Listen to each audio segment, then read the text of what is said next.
Na strokovnem posvetu gluhi učenec v rednem učnem okolju, ki je potekal pod okriljem Zavoda za gluhe in naglušne Ljubljana v prostorih Ministrstva za vzgojo in izobraževanje, so predstavili najnovejše didaktične in metodične smernice za poučevanje otrok z izgubo sluha.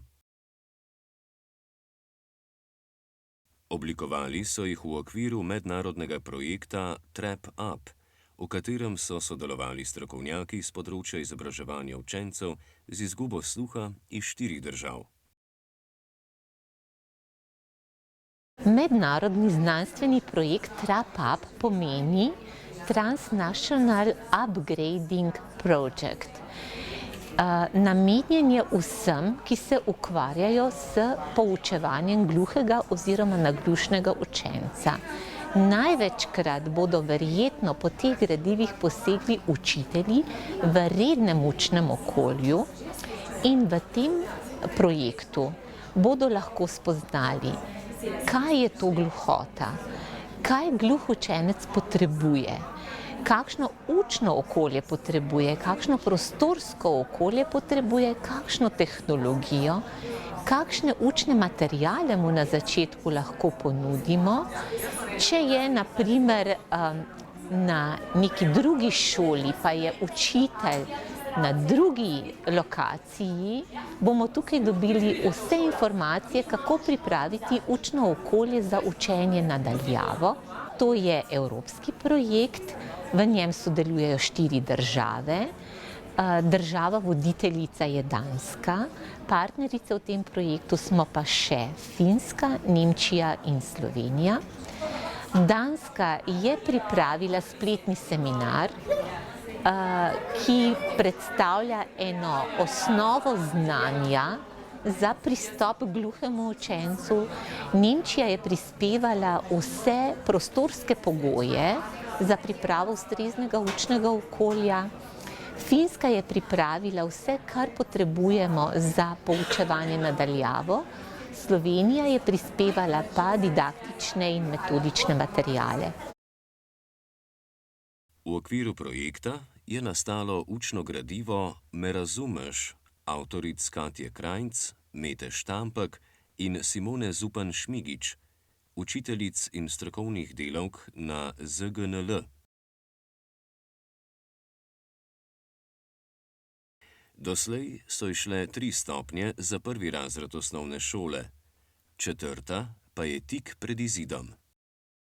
Posebnost tega gradiva je, da gre za sistematično učenje 2 jezikov, slovenskega jezika in slovenskega znakovnega jezika, ki se ne mešata, ki je poudarjena za vsakega svoja struktura, svoje pravila, tako vizualno kot vsebinsko se jezika ločujeta in tega se moramo zavedati tudi kot pedagogi, ki s tem gradivom rokujemo. Zato je pomemben del tudi priročnik, v katerem so jasna navodila, didaktična, metodična, kako to gradivo uporabljati, na kakšen način predstavljati.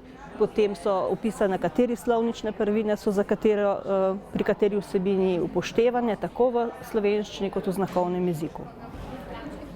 Gradivo je prilagojeno vsebinsko glede na otroke, na starost pač mlajših otrok v začetku šolanja in se povezuje tudi nekje z vsebinami, ki jih sicer pri pouku otroci se z njimi srečujejo.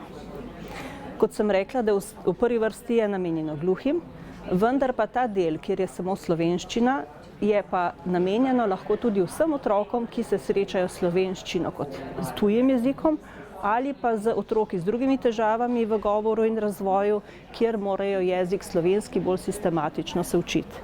Zato smo upoštevali tudi nasvete prilagoditev drugih specialnih pedagogov, kjer smo upoštevali vrsto črk, barvno podlago, kako pišemo stavke, da gre za lahko branje, da je prijazno učem in da je uporabno pač za čim širšo populacijo.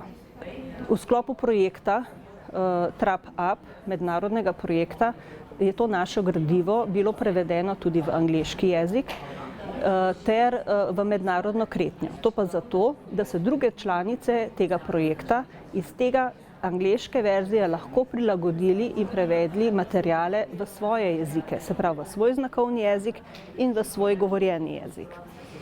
Tako imamo sedaj prvi del v finščini, nemščini in v danščini. Surdopedagoginja in logopedinja Meta Štampek je v okviru projekta pripravila tudi gradivo o učenju jezika z gledališkimi pristopi. Gre za didaktično-metodični pristop, ki ga že vrsto let zelo uspešno uporablja pri svojem delu. Kar se tiče pa gledališke pedagogike, se pa učim tudi jaz že sigurno 10 let ali pa še več in ugotavljam, da je ta način za vse otroke, ne samo za naše, izjemno povedan. Otroci, ki se naučijo na pamet 20 besed o eni snovi, tiste besede potem na testu zapišejo in jih pozabijo in jih nimajo kaj več uporabljati. Pri gledališki pedagogiki pa jaz lahko ugotovim, da so otroci zadevo razumeli, da vejo, kaj se je v tistem času ali pa pri tisti osebi, ki jo obravnavamo, ali pa skratka, kjerkoli želimo dobiti znanje nazaj, povratne informacije o njihovem znanju, lahko vidimo, ali so otroci razumeli, resnično razumeli, ali so se samo naučili, pa se malo pohecajo. Pri tem uživajo otroci, uživam jaz, prihaja do zelo zanimivih izsledkov na koncu koncev, ko učitelja znajo presenetiti otroci z njihovimi izkušnjami, z njihovimi vprašanji, s katerimi se srečujejo. Pomembno je, da je to okolje, v katerem se izpostavljajo, izjemno varno, zato to ne priporočam, da se kar začne sredi brez priprav. Je pa zelo učinkovito. Vse informacije, učna gradiva, spletni tečaj in podobno so prosto dostopni na spletni strani projekta TrapUp.